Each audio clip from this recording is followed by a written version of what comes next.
여러분 안녕하세요. 태커쌤의 세무일반 시간이 돌아왔어요. 우리 앞에서 OT 영상 잘 봤죠? 자, 이번 시간부터는 정말로 세무일반의 수업을 진행하도록 하겠습니다. 자, 다 같이 여기 화면을 보도록 할게요. 자, 먼저 저작권 안내부터 할게요. 우리가 어제 OT 시간에도 이야기를 했었죠. 선생님이 만든 우리가 지금 보고 있는 온라인 영상과 지금 출판사에서 만든 이 PPT 자료를 다른 곳에 유출을 하거나 배포를 한다고 하면 많은 처벌을 받을 수가 있어요. 그렇기 때문에 이런 저작권법에 위반이 되는 행위는 해서는 안 되겠죠? 우리 학생들은 그러지 않을 거라고 믿을게요. 자, 그럼 저작권법에 대해서 안내를 하였고 다음으로 이제 수업을 들어가 보도록 하겠습니다. 자, 오늘은 세무일반의 기초 중에서 조세의 의의와 분류 파트에 대해서 배워보도록 할게요. 자, 어떤 순서대로 배울 것이냐? 먼저 학습 목표, 오늘 어떤 내용을 배울 것인지에 대해서 알아보고, 그리고 우리 학습 목표에 대해서 생각을 해본 것에 대해서 생각을 열어보는 시간을 가져보도록 할 거예요. 그리고 각각의 소단원 등이 있습니다.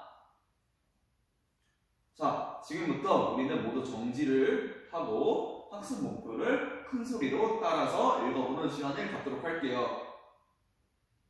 네, 모두 다 읽어보았나요? 자, 오늘 배울 내용들이 우리가 실제 생활과 많이 와닿지 않는 경우가 있을 거예요. 왜냐하면은 이 세무라는 것이 우리가 이 성인이 되고 나서 접하는 경우가 많을 것인데 우리가 학생들의 경우에는 이 세무에 대해서 접하는 경우가 많이 없을 거예요. 그렇기 때문에 많이 어려움이 있을 수도 있지만 선생님의 수업을 따라서 같이 한번 해보도록 해요. 알겠죠?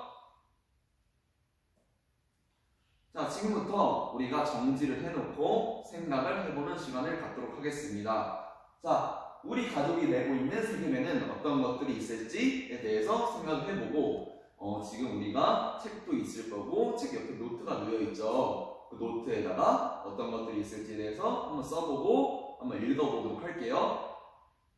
자, 다 해보았나요? 자, 선생님의 생각에는 우리 주변에서 내는 세금이 어떤 것들이 있을까? 우리가 자동차를 산다고 하면은 선생님이 최근에 자동차를 샀어요. 자동차를 샀는데 거기에 취등록세가 붙더라고요. 그것도 세금에 해당이 되고 선생님이 나중에 집을 사요.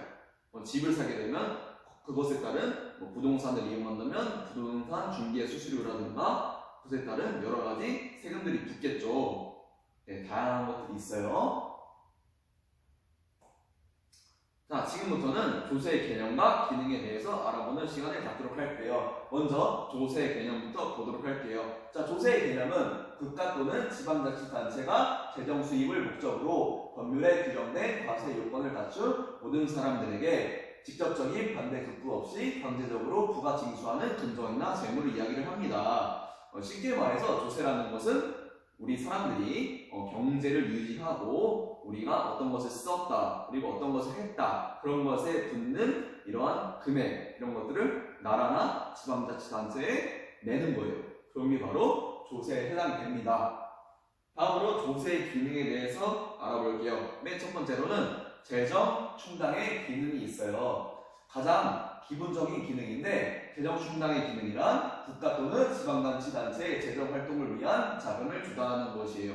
우리가 국가나 지방자치단체에서 우리 많은 시민들과 그리고 우리 학생들을 위해서 많은 지원금을 주고 그리고 우리가 지금 이런 학교도 운영할 수 있는 게 이런 국가나 지방자치단체의 재정이 있기 때문에 이렇게 유지를 할 수가 있는 거예요. 그렇기 때문에 조세의 기능으로는 재정 충당의 기능이 있습니다.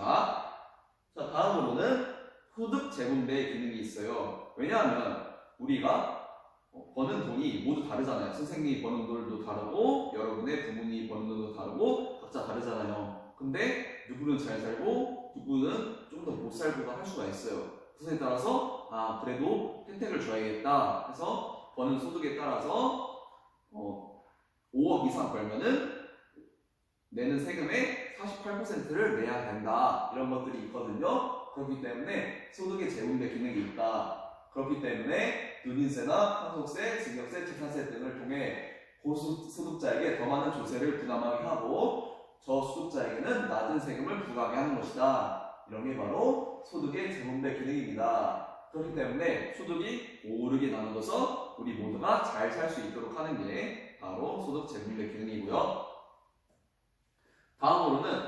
경제 정책적 기능이 있어요.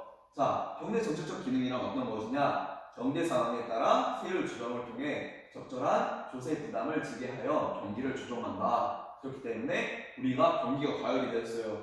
막 너무 소비가 많아졌어. 그럴 경우에는 세율을 높여서 소비를 감소를 시킨다. 경기 침체기는 반대겠죠. 자, 경제 정책적 기능도 알아보았어요. 자, 다음으로는 이제 조세의 특징에 대해서 알아보도록 할게요. 자, 조세의 특징에서는 먼저 과세 주체가 있어요. 과세 주체란 무엇이냐? 주체. 대상이 아니라 내가 스스로 하겠다. 내가 과세의 주체다. 이런 것이 바로 과세의 주체인데, 과세의 주체에는 조세를 거두어들이는 단체로서 국가 또는 지방자치단체가 있어요. 그래서 대표적으로 국세랑 지방세가 있습니다. 국세는 국가가 거두어들이는 세금을 이야기를 하고, 지방세 같은 경우에는 지방자치단체에서 거두어들이는 세금을 말을 합니다. 자, 다음으로는 과세의 목적에 대해서 알아볼게요. 자, 과세의 목적은 어떤 것이냐? 국가 또는 지방자치단체의 운영에 필요한 일반적인 자금을 조달을 하는 것이 바로 과세의 목적이에요. 그래서 아까 이야기를 했던 것처럼 소득 재분배를 한다던가, 경기가 침체되었을 때, 경기가 과열되었을 때 세금을 많이 부과하거나 세금을 적게 부과하여서 소득을 우리가 잘 살 수 있게 해주는 것이 바로 과세의 목적입니다. 다음으로 과세 근거에 대해서 알아보도록 할게요.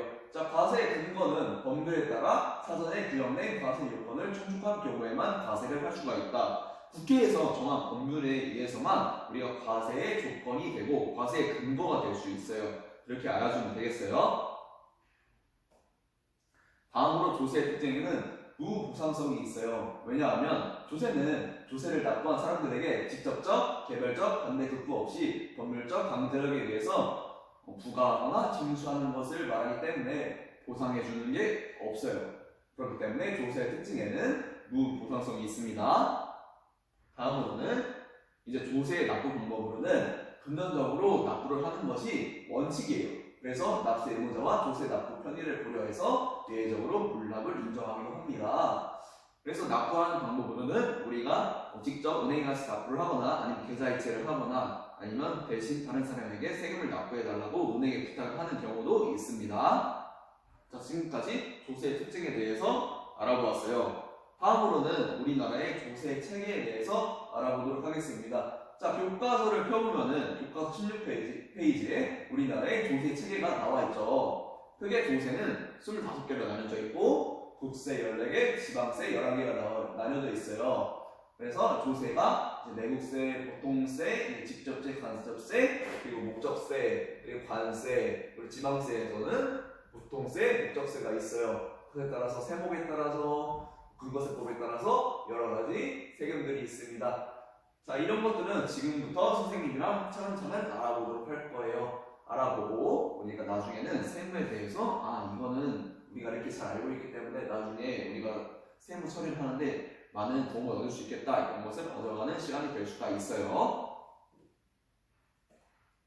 자, 다음으로는 이제 조세를 분류하는 법에 대해서 알아보도록 할게요. 아까 전에 과세 주체였죠. 과세 주체가 누구인가에 따라서 국세랑 지방세가 있다. 국세는 과세 주체가 국가다. 그래서 국가에서 세금을 걷어들이는 거고, 지방세 같은 경우에는 과세 주체가 지방이기 때문에 지방자치단체가 세금을 걷어들이는 것을 바로 지방세라고 합니다. 그리고 납세 의무자와 감세자가 일치하는 바가 있습니다. 자, 납세 의무자는 어떤 것이냐? 조세를 납부할 의무가 있는 자. 그리고 감세자는 조세를 부담하는 자. 근데 조세를 부담하는 자와 조세를 납부할 의무가 있는 자가 일치하는가? 그래서 직접세 같은 경우에는 감세자와 납세자가 일치하는 경우가 바로 직접세가 해당이 되겠습니다. 그러면 간접세는 어떤 거겠어요? 네, 맞아요. 여러분들이 모두 참 잘 대답을 해주셨는데, 간접세 같은 경우에는 이제 감세자와 납세자가 서로 일치하지 않는 경우를 간접세라고 합니다. 자, 다음으로는 조세의 사용 목적이 특정되어 있는가에 대해서 알아보도록 할게요. 거기에는 보통세, 목적세가 있어요. 보통세 같은 경우에는 국가나 지방자치단체의 일반적인 경비를 충당하기 위해서 부과하는 조세를 말을 하고, 목적세 같은 경우에는 특정 목적의 경비를 충당하기 위하여 부과되는 조세가 있습니다. 예를 들어 교육세가 있는데요. 우리가 어른들이 담배를 피죠. 그 담배 안에는 담배 금액 안에 그 담배의 그 원료의 값만 들어있는 것이 아니라 거기에는 교육세가 들어있어요. 그렇기 때문에 담배를 팔게 되면 그 안에 교육세가 들어서 우리가 이렇게 교육을 하는데 많이 도움이 되고 있습니다. 그렇게 목적세, 담배 세금에 관련된 것은 목적세에 해당이 됩니다. 자, 다음으로는 어떤 것이 있냐? 납세 의무자의 인적사항에 고려되는가? 그래서 인세와 물세가 있어요. 인세가 어떤 것이냐? 소득 또는 재산이 기속되는 사람들의 인적사항을 고려하여 부과되는 조세. 그래서 소득세, 주민세, 상속세, 증여세가 있어요. 그래서 소득세 같은 경우에는 우리가 얼마나 벌어들이냐, 그 벌어들이는 수익에 따라서 얼마만큼 세금을 내야 하느냐. 주민세 같은 경우에는 우리가 세대주예요. 우리가 어떤 세대를 이루고 있어요. 우리 집에 엄마, 아빠, 아들, 딸 이렇게 있다고 칠게요. 그럼 아빠가 그 안에서 가장이시죠. 그러면 세대주가 될 수 있어요. 어머니도 그 안에서 그 집안의 생계를 유지할 수 있으시죠. 그럼 아버지나 어머니가 이제 그 안에서 세대주가 될 수 있는데, 그 세대주가 된다면 그 세대주에 따라서 주민세를 내야 돼요. 그런 것이 바로 주민세에 해당이 됩니다. 그리고 상속세, 증여세가 있는데, 우리가 재산을 나중에 아들이나 딸에게 물려주고 할 때 상속세나 증여세가 들어갑니다. 다음으로 물세는 어떤 것이냐? 납세자의 인적사항과 관계없이 특정한 사실이나 행위 등에 과세하는 조세를 이야기합니다. 대표적으로는 재산세, 부가가치세, 자동차세가 있어요. 선생님이 아까 이야기를 했었죠. 자동차세를 내셨다고. 그래서 구분하는 법을 알려줄게요. 인세 같은 경우에는 사람 일을 이야기해서 사람과 관련된 세금이다. 그리고 물세 같은 경우에는 물건 물자라고 해서 물건과 관련된 세금이다 라고 생각을 해주시면 되겠습니다. 알겠죠?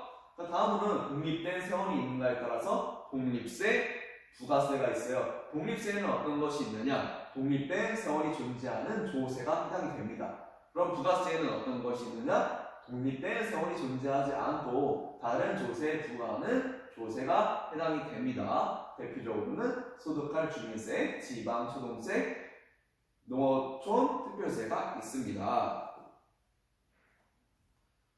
자, 다음으로는 이제 과세 물건의 측정 단위가 무엇인가에 따라서 종가세, 종량세가 있어요. 자, 종가세과 종량세가 있는데 여기서 가가 있고 양이 있죠. 가 같은 경우에는 그 어떤 물건이 있으면 그 가격에 따라서 세금을 어떻게 부과할 것이냐 이런 것이고, 종량세 같은 경우는 양이 있죠. 그래서 양이나 무게에 따라서 세금을 어떻게 부과할 것이냐 이런 게 바로 종량세에 해당이 됩니다. 그리고 다음으로는 납세 의무의 확정 시기가 언제인가에 대해서 알아보도록 할게요. 거기에 대표적으로 신고납세 제도, 부가가세 제도, 자동 확정 제도가 있습니다. 신고납세 제도 같은 경우에는 우리 납세 의무자가 스스로 과세 표준과 세액을 신고해서 납세 의무가 확정되는 조세예요. 우리가 만약 사업을 한다고 하면 그 사업을 해서 수익이 얻어지죠. 우리가 치킨집을 운영했어요. 근데 치킨집에서 운영하는 그런 이익이 있을 거 아니에요? 그런 것에 따라서 우리가 소득세를 내야 되죠. 이런 게 바로 신고납세 제도에 해당이 됩니다. 다음으로는 부가가세 제도에 대해서 알아볼게요. 자, 부가가세 제도는 어떤 것이냐? 과세관청이 과세표준과 세액을 결정하는 때 납세 의무가 확정되는 조세를 이야기를 합니다. 대표적으로는 상속세, 증여세, 재산세 등이 있어요. 다음으로는 자동 확정 제도가 있는데 특별한 절차를 거치지 않고 납세 의무가 확정되는 조세를 이야기를 합니다. 예를 들어서 인지세, 원천 징수되는 소득세가 있습니다. 이것은 특별한 절차가 없어요. 그냥 가만히 있어도 납세가 확정이 되는 조세예요. 그래서 신고납세제도나 부가납세제도랑은 다른 특징을 갖고 있습니다. 자, 그 밖에 조세가 어떤 것들이 있느냐? 비례세가 있고 누진세가 있다. 비례세 같은 경우에는 어떤 것이냐? 과세 표준의 크기에 관계없이 똑같은 세율이 적용되는 조세를 이야기합니다. 예를 들어서 부가가치세가 있는데요. 우리가 보통 어떤 물건을 샀다. 그리고 그 물건을 사는 것에 부과되는 부가가치세는 10%에 해당이 돼요. 그래서 우리가 10만원짜리를 산다. 그러면 거기에 만원이 해당이 되거든요. 그게 바로 비례세인 부가가치세에 해당이 됩니다. 자, 다음으로는 누진세가 있는데요. 과세 표준이 커질수록 높은 세율이 적용되는 조세를 이야기를 합니다. 예를 들어서 소득세와 법인세가 있는데, 자, 우리가 여름철에 우리가 전기를 엄청 많이 쓰죠. 에어컨을 틀기 때문에. 그렇기 때문에 거기에 전기세가 엄청 많이 들어가요. 근데 전기세는 누적이 될수록 그 누진세가 붙어서 점점점 불어나요. 그런 게 바로 누진세에 해당이 되는 거예요. 자, 다음으로는 기간과세와 수시부하과세가 있는데, 기간과세 같은 경우에는 기간을 단위로 과세하는 조세이다. 그리고 수시부하과세는 기간이 정해져 있지 않고 수시로 생길 때마다 부과하는 과세를 말을 합니다. 자, 지금까지 조세 분류에 대해서 알아보았어요. 그리고 마지막으로 그 밖에 조세들이 있는데, 아까 전에 이야기했던 소득세 있죠. 소득을 과세 대상으로 하는 조세. 예를 들어서 법인세, 소득세. 아까 전에 우리가 치킨집을 운영을 했다. 그 치킨집을 운영을 했을 때 거기에 생기게 되는 소득이 있죠. 그 소득을 이제 내는 것이 바로 소득세. 그리고 재산세, 재산의 소유를 과세 대상으로 하는 조세. 우리가 집이 있고 차가 있고 상가 건물을 가지고 있어요. 그것을 가지고 있는 것에 따라서 세금을 내는 것이 바로 재산세에 해당이 됩니다. 다음으로는 이제 소비세가 있어요. 소비세는 어떤 것이냐? 재화 또는 여러의 구입 및 소비를 과세 대상으로 하는 조세를 이야기를 해요. 예를 들어서 부가세세, 개별소비세, 주세, 담배소비세가 있어요. 우리가 차를 구매를 할 때 그 안에 이번에 소비세가 있어요. 소비세가 있는데 어떤 것들이 있냐? 거기에 개별소비세가 있어요. 우리가 지금 코로나19로 우리가 경기가 많이 침체됐죠. 그렇기 때문에 지금 어떤 물건을 사거나 이럴 때 자동차 같은 경우에는 개별 소비세를 인하해줄. 그래서 선생님이 이번에 차를 살 때 많이 좀 저렴하게 살 수가 있었어요. 그런 것이 바로 개별 소비세에 해당이 되고, 부가가치세는 아까 설명을 했었죠. 그리고 주세, 담배 소비세가 있습니다. 다음으로는 유통세가 있는데, 권리의 이전이나 재화의 유통을 과세 대상으로 하는 조세가 바로 유통세에 해당이 됩니다. 거기에는 인지세, 증권거래세, 등록면허세가 있어요. 인지세는 어떤 것이냐? 우리가 예를 들어서 부동산에서 계약을 한다. 그에 따라서 서류를 작성을 하죠. 이러한 종이에 서류를 작성을 하는데 그 서류를 작성하는 것에 따른 세금이 드는 것이다. 그런 것이 바로 인지세. 그리고 증권거래세가 우리가 어떤 주식을 구입을 한다, 아니면은 우리가 어떤 펀드 투자를 한다, 그래서 수익이 났다, 그런 것을 바탕으로 나는 것이 증권거래세입니다. 다음으로는 등록면허세가 있는데요. 우리가 차를 구매를 해요. 그럼 차를 구매를 할 때는 차를 나라에 등록을 해야겠죠. 그렇기 때문에 그 등록을 해야만 이제 우리가 차가 나라에서 인정이 돼요. 그렇기 때문에 그런 것에 들어가는 것이 바로 등록면허세에 해당이 됩니다. 우리가 오늘은 지금까지 세무의 기초에 대해서 알아보는 시간을 가졌어요. 오늘 수업 어땠나요? 모두 잘 들어주었다고요? 네, 맞아요. 선생님이 그래도 좀 천천히 잘 설명해 보려고 했는데 처음이라 많이 서툴 수가 있어요. 앞으로는 좀 더 노력을 해서 더 잘 해볼 테니까 이번 수업 잘 들어줬으면 고마울 것 같아요. 자, 오늘 모두 정말 잘해주었고, 우리 선생님이 퀴즈 냈었던 거 있죠? 혹시 맞춘 친구가 있을까요? 맞춘 친구가 있다면 선생님이 소정의 선물을 지급하도록 하겠습니다. 그리고 오늘의 퀴즈가 있어요.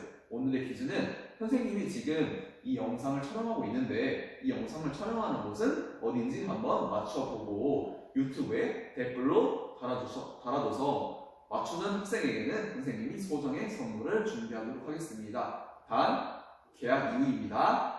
자, 오늘 수업 여기까지고요. 우리가 다음 시간에 또 만나보도록 할게요. 모두 안녕.